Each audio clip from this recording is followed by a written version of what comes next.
क्या आपने कभी सोचा है कि पीपल पर तेल का दिया जलाने से शनिदेव प्रसन्न क्यों होते हैं? यह शनिदेव का रंग काला क्यों है? इसके बारे में एक पुरानी कथा है जो आज मैं आपको सुनाने आई हूँ। नमस्ते, मैं हूँ सुषमा त्यागी और आप देख रहे हैं रसोई मेरी तुम्हारी। तो चलिए मैं बताते हैं कि शनिदेव का रंग काला क्यों है और पीपल की पूजा करने से शनिदेव प्रसन्न क्यों होते हैं।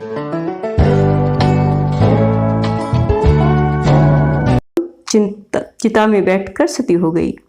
शमशान में जब महर्षि दधीचि के मांसपिंड का दाह संस्कार हो रहा था तो उनकी पत्नी अपने पति का वियोग सहन नहीं कर पाई और पास ही में स्थित विशाल पीपल वृक्ष के कोटर में 3 वर्ष के बालक को रखकर स्वयं चिता में बैठकर सती हो गई।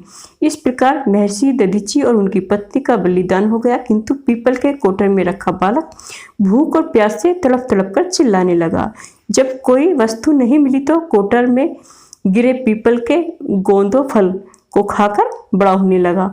कालांतर में पीपल के पत्तों और फलों को खाकर बालक का जीवन येन केन प्राकृत सुरक्षित रहा। एक दिन देवऋषि नारद वहां से गुजरे। नारद ने पीपल के कोटर में बालक को देखकर उसका परिचय पूछा। नारद, बालक तुम कौन हो?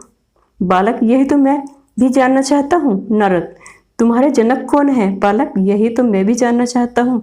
तब नारद ने ध्यान धरकर देखा। नारद ने आश्चर्यचकित हो गए। हे बालक, तुम महान दानी महर्षि दधीचि के पुत्र हो। तुम्हारे पिता की अस्थियों का व्रज बनाकर ही देवताओं ने असुरों को पर विजय पाई थी। नारद ने बताया कि तुम्हारे पिता दधीचि की मृत्यु मात्र 31 वर्ष की व्यय में ही हो गई थी। बालक, मेरे पिता की अकाल मृत्यु का कारण क्या था? नारद, तुम्हारे पिता और शनिदेव की महादशा थी। बालक, मेरे ऊपर आई विपत्ति का कारण क्या था? तो नारद जी बोले, शनिदेव की महादशा। इतना बताकर देवऋषि नारद ने पीपल के पत्तों और गोंदों को खाकर जीने वाले बालक का नाम पिप्पलाद रखा और उसे दीक्षित किया। नारद के जाने के बाद बालक पिप्पलाद ने नारद के बताए अनुसार ब्रह्मा जी की घोर तपस्या कर उन्हें प्रसन्न किया। ब्रह्मा जी ने जब बालक पिप्पलाद से वर मांगने को कहा तो पिप्पलाद ने अपनी दृष्टि मात्र से ही किसी भी वस्तु को जलाने की शक्ति मांगी। ब्रह्मा जी से वरदान मिलने पर सर्वप्रथम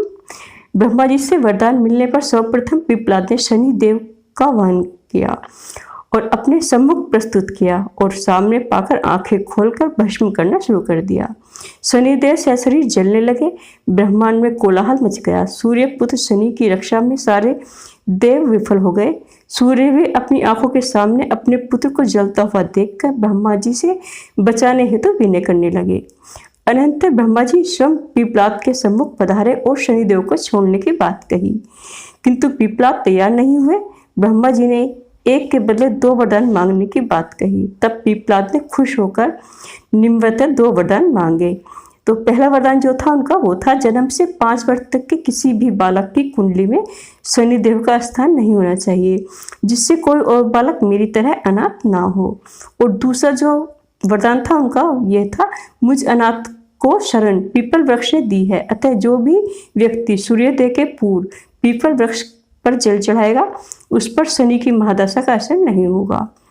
ब्रह्मा जी ने तथास्तु कह वरदान दिया तथा पिप्पलाद ने जलते हुए शनि को अपने ब्रह्मांड से उनके पैरों पर आघात करके उन्हें मुक्त कर दिया, जिससे शनिदेव के पैर क्षतिग्रस्त हो गए और वे पहले से जैसी तेजी से चलने लायक नहीं रहे। अतः तभी से शनि शनिचरित्र शनिश्चर अर्थात जो धीरे धीरे चलता है वही शनिश्चर है कहलाए और शनि आग में जलने के कारण काली काया वाले अंग भंग रूप में हो गए। शैवप्रति शनि की काली मूर्ति और पीपल वृक्ष की पूजा का यही धार्मिक है। आगे चलकर पिप्पलाद ने प्रसन्न होकर उपनिषद की रचना की और आज जो ज्ञान का वृहद भंडार है। अगर आप मेरे चैनल पर नए हैं तो लाल बटन को दबा करके चैनल को सब्सक्राइब कर लीजिए और बेल बटन को दबा करके नोटिफिकेशन को ऑन कर लीजिएगा ताकि आपको मिले मेरी रेसिपी सबसे पहले। यह वीडियो यहीं ख़त्म होती है। मिलते हैं अगली वीडियो में। देखने के लिए थैंक यू।